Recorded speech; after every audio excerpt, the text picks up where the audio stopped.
Hello friends, ഇന്ന് നമ്മൾ നോക്കുന്നത് നമ്മൾ വീട് വയറിങ് കാര്യങ്ങളൊക്കെ ചെയ്യുന്ന സമയത്ത് സിംഗിൾ ഫേസ് എ സി അതുപോലെ തന്നെ 3 ഫേസ് എ സി വെക്കാറുണ്ട്. അപ്പോൾ നമ്മൾ 3 ഫേസ് എ സിയാണ് നമ്മളിവിടെ ചെക്ക് ചെയ്യുന്നത്. അപ്പോൾ അതിൻ്റെ ഫുള്ള് നിങ്ങൾ അകത്ത് ഫ്രണ്ടിൽ മാത്രമായിരിക്കും നമ്മൾ ജസ്റ്റ് കാണുക. അപ്പോൾ അതിൻ്റെ അകത്ത് എന്തൊക്കെയാണ് കാര്യങ്ങളൊക്കെ എന്തൊക്കെയാണ് ഡീറ്റെയിൽസാണ് നമ്മളത് വീഡിയോയിൽ നമ്മൾ ഉൾപ്പെടുത്തിയിരിക്കുന്നത്. ആദ്യമേ തന്നെ 3 ഫേസ് ഡി ബി എന്ന് പറയുന്ന സമയത്ത് എല്ലാ 3 ഫേസിൻ്റേതായ ഡിവൈസുകളായിരിക്കും. അത് 3 ഫേസും ഒരു ന്യൂട്രലാണ് 3 ഫേസിൽ വരുന്നത്. അപ്പോൾ ആദ്യമേ തന്നെ വരുന്നത് നേരെ 3 ഫേസ് ഐസൊലേറ്ററിലേക്കാണ് വരുന്നത്. 61 ആംസിൻ്റെ 61 ആംപിയർ വരാവുന്ന രീതിയിൽ ഒരു ഐസൊലേറ്ററിലേക്ക് നമ്മൾ കൊടുത്തു. അതിൽ നിന്ന് നേരെ 61 ആംസ് തന്നെ വരാവുന്ന LCB അല്ലെങ്കിൽ RCCB അവിടെ നിന്ന് സെലക്ടറിലേക്കാണ് പോകുന്നത്. 3 സെലക്ടർ ഉണ്ടാവും. അതിൽ നിന്ന് ഓരോ സെക്ഷനുണ്ടാവും. ഈ സെക്ഷനിലേക്ക് വരുന്നത് MCB സെക്ഷനിലേക്കാണ് വരുന്നത്. അത് നമ്മൾ 3 ഫേസ് സെപ്പറേറ്റ് വരുന്ന രീതിയിൽ തന്നെയാണ് കൊടുത്തിരിക്കുന്നത്. അപ്പോൾ ഈ 3 ഫേസ് നമ്മൾ സെപ്പറേറ്റ് വരുന്ന സമയത്ത് 6 വേ DB ഉണ്ട്, 8 വേ DB ഉണ്ട്. 8 വേ DB എന്ന് ഉദ്ദേശിച്ചിട്ടുണ്ടെങ്കിൽ 3 ഫേസിൽ 8 വേ DB എന്ന് ഉദ്ദേശിച്ചിട്ടുണ്ടെങ്കിൽ 8 MCB ഒറ്റ ഫേസിൽ കിട്ടും. അപ്പോൾ ടോട്ടൽ 3 ഫേസ് ആകുമ്പോൾ 24 MCB സർക്യൂട്ട്, അതായത് MCB നമുക്ക് കൊടുക്കാൻ സാധിക്കും. അത് 6 വേ ആണെങ്കിൽ അത് 6×3 18 ഫേസ് ആകുമ്പോൾ 6×18 MCB നമുക്ക് ഇതിൻ്റെ അകത്ത് കൊടുക്കാം. അപ്പോൾ സർക്യൂട്ടിൻ്റെ എണ്ണം അനുസരിച്ചിട്ട് നമ്മൾ വീടിൻ്റെ അകത്ത് നോക്കുക, സർക്യൂട്ട് എത്ര സർക്യൂട്ട് വരുന്ന എണ്ണം അനുസരിച്ചിട്ടാണ് നമ്മൾ 6 വേ അല്ലെങ്കിൽ 8 വേ DB സെലക്ട് ചെയ്യുന്നത്. അതുകൊണ്ട് ഇത് നമ്മൾ കൊടുത്തിരിക്കുന്നത് 61 ആംസിൻ്റെ നമ്മൾ ഈ പറഞ്ഞ ലെവലുള്ള ഐസൊലേറ്ററാണ് കൊടുത്തിരിക്കുന്നത്. അതായത് 3 ഫേസ് ന്യൂട്രലാണ് വരുന്നത്. 3 ഫേസ് ആയതുകൊണ്ട് വന്നു, അത് താഴെ വന്നു. അതിനുശേഷം മുകളിൽ നിന്ന് ഔട്ട് എടുത്തതിന് ശേഷം നേരെ RCCBയുടെ അല്ലെങ്കിൽ ELCBയുടെ താഴേക്ക് തന്നെയാണ് നമ്മൾ കൊടുക്കുന്നത്.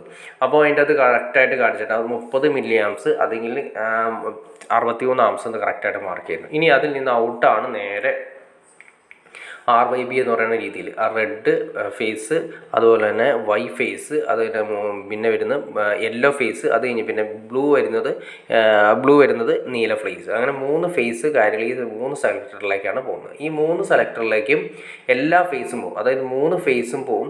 അത് നമ്മൾ എന്തിനാണെന്ന് വെച്ചിട്ടുണ്ടെങ്കിൽ ഏതെങ്കിലും ഒരു ഫേസ് നമ്മൾ ലൈൻ വോൾട്ട് KCB കട്ടായി കഴിഞ്ഞാൽ നമുക്ക് ആ സെക്ഷനിൽ കറണ്ട് ഉണ്ടാവില്ല. അപ്പോൾ നമ്മളിപ്പോൾ ഏതെങ്കിലും ഒരു റൂമിൽ ചിലപ്പോൾ ഏതെങ്കിലും ഒരു ഫേസ് ആയിരിക്കും കൊടുത്തിരിക്കുന്നത്, അടുത്ത റൂമിലേക്ക് വേറെ ഫേസ് ആയിരിക്കും കൊടുത്തിരിക്കുന്നത്. അപ്പോൾ ഈ രണ്ട് ഫേസ് ആണെങ്കിൽ ഏതെങ്കിലും ഒരു ഫേസ് KCB കട്ടാകുമ്പോൾ ആ റൂമിൽ കറണ്ട് ഉണ്ടാവില്ല.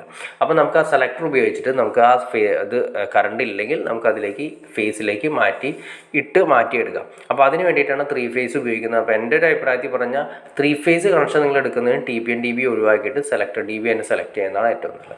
ഇപ്പോൾ നമ്മൾ കൊടുത്തിരിക്കുന്നുണ്ട് ആ ന്യൂട്രൻ്റെ ലിങ്കാണ് താഴെ 2 കൊടുത്തിരിക്കുന്നത്. അതുപോലെ തന്നെ എർത്തിന് ലിങ്കും സെപ്പറേറ്റ് വരുന്നുണ്ട്. ഈ കാണാനെല്ലാം തന്നെ നമുക്ക് സർക്യൂട്ടുകളാണ്, ഇത് നമ്മൾ കൊടുക്കാറുണ്ട്. അപ്പോൾ DB ഡ്രസ്സിങ് ഫൈനൽ സ്റ്റേജ് ആവുന്നതിന് മുന്നുള്ള വീഡിയോ ആണ് നമ്മൾ എടുത്തിരിക്കുന്നത്. ഈ സർക്യൂട്ടുകളെല്ലാം തന്നെ ഈ MCBകളുടെ മുകളിലേക്ക് നമ്മൾ ACക്ക് സെപ്പറേറ്റ് ആംബിയർ വരുന്ന രീതിയിൽ MCB സെലക്ട് ചെയ്യുക. അതുപോലെ തന്നെ പവർ പ്ലഗുകളൊക്കെ വരുന്നതിന് അതിന് സെപ്പറേറ്റ് സെലക്ട് ചെയ്യുക.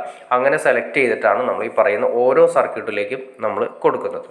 അപ്പോൾ നമ്മൾ ACക്കൊക്കെ നമ്മൾ ആംബിയർ കൂടുതലുള്ള MCBകൾ യൂസ് ചെയ്യും, പവർ പ്ലഗിനെ യൂസ് ചെയ്യും, അതുപോലെ തന്നെ ഇൻവെർട്ടറിന് വേണ്ടിയിട്ട് യൂസ് ചെയ്യും. ഇൻവെർട്ടറിൻ്റെ ചാർജിങ്ങും ഔട്ടും നമ്മൾ MCB യൂസ് ചെയ്യും. എല്ലാത്തിനും സെപ്പറേറ്റ് MCBകളാണ് നമ്മൾ യൂസ് ചെയ്യുന്നത്. അപ്പോൾ ഏറ്റവും ഗുണം ഹൈ സേഫ്റ്റി ആയിട്ട് എന്തെങ്കിലും ഒരു പ്രശ്നം ഉണ്ടെങ്കിൽ ആ സെക്ഷൻ മാത്രം ട്രിപ്പ് ആവും. അപ്പോൾ അതിന് വേണ്ടിയിട്ടാണ് നമ്മൾ ഈ MCBകൾ ഓരോന്ന് കൊടുക്കുന്നത്. കംപ്ലയിൻസ് പെട്ടെന്ന് കണ്ടുപിടിക്കാൻ പറ്റും. അന്ന് കംപ്ലയിൻസ് വളരെ കുറവായിരിക്കും. കാരണം ഏതെങ്കിലും ഒരു സെക്ഷനിൽ എന്തെങ്കിലും ഷോർട്ടോ കാര്യങ്ങളോ ഉണ്ടായിക്കഴിഞ്ഞാൽ ആ സെക്ഷൻ മാത്രമാണ് MCB ട്രിപ്പ് ആവുന്നത്. ഇനി മൊത്തത്തിലാണ് മാത്രമാണ് MCB അല്ലെങ്കിൽ RCCB അല്ലെങ്കിൽ RCCB ട്രിപ്പ് ആവുന്നത്. അതും പെട്ടെന്ന് നമുക്ക് കണ്ടുപിടിക്കാൻ സാധിക്കും. അതിനെക്കുറിച്ച് എങ്ങനെയാണ് RCCB എങ്ങനെ ട്രിപ്പ് ആവുന്നത് കണ്ടുപിടിക്കാൻ പറ്റും, എന്താണ് കാരണം എന്ന് പെട്ടെന്ന് അറിയാൻ പറ്റും. MCB എങ്ങനെ ട്രിപ്പ് ആവുന്ന സമയത്ത് എന്താണെന്ന് പെട്ടെന്ന് കാരണം അറിയാൻ പറ്റും. അതിനെക്കുറിച്ച് നിങ്ങൾക്ക് അറിയണമെന്ന് താല്പര്യമുണ്ടെങ്കിൽ തീർച്ചയായിട്ടും നിങ്ങൾ കമൻറ്റ് ചെയ്യുക.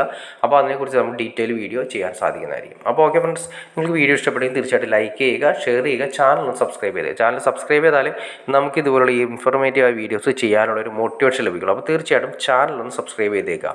ഓക്കെ ഫ്രണ്ട്സ്, അത് കൂടാതെ തന്നെ ലൈക്കും കൂടി ചെയ്തേക്കുക. ഓക്കെ ഫ്രണ്ട്സ്, അടുത്ത വീഡിയോയിൽ കാണുന്നവരെ ഓക്കെ.